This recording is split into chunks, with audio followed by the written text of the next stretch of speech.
My uncle is facing a life-threatening issue. Like 30 million other Americans who depend on the Affordable Care Act, otherwise known as the ACA, his family's health insurance premiums will increase by over 50% next year.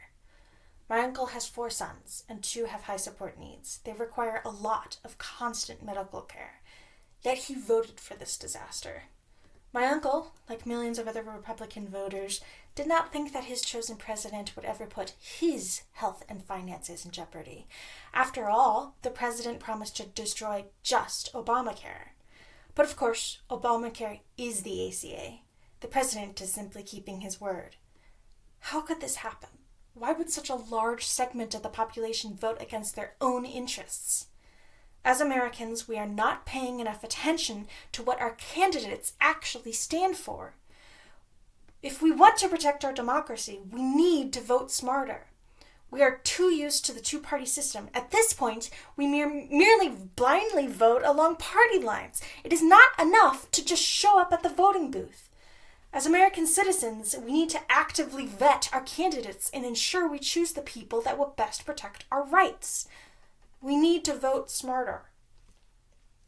As I mentioned before, my uncle did not understand that Obamacare is the ACA.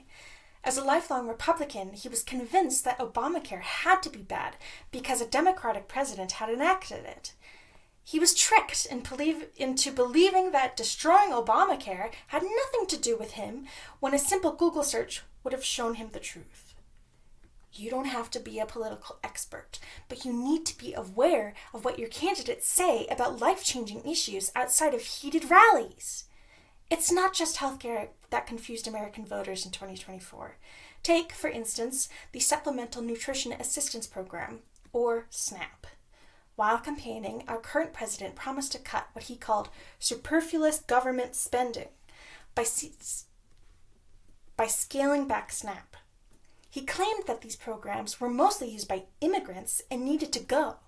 His voters, outraged by such simple lies, believed him and wanted to stop their tax dollars from benefiting non-taxpayers.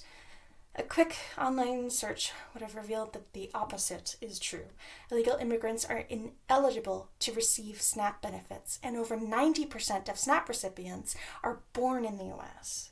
A visit to pewresearch.com will even show you a colorful graph illustrating how the largest number of SNAP recipients, nearly 40%, live in the South. And, naturally, most of them voted Republican in 2024.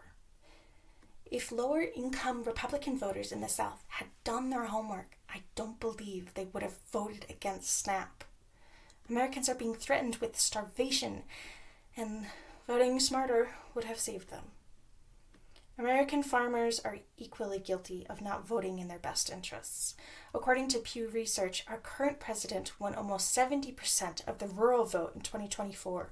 While on campaign, the president promised to increase tariffs, but farmers never looked into how it would affect them personally. Cut to 2025's tariff war, and we have American farmers unable to export their crops and meat. American farmers should have researched tariffs to learn more about how international trade wars can kill their livelihoods. They should have voted smarter. So please, before next November, when you enter a voting booth, think hard about what your candidates stand for. Do a simple search to look up terms you don't understand, and be wary of attempts to confuse you. Voting is our right and our privilege as Americans. We owe it to ourselves and each other to vote smarter.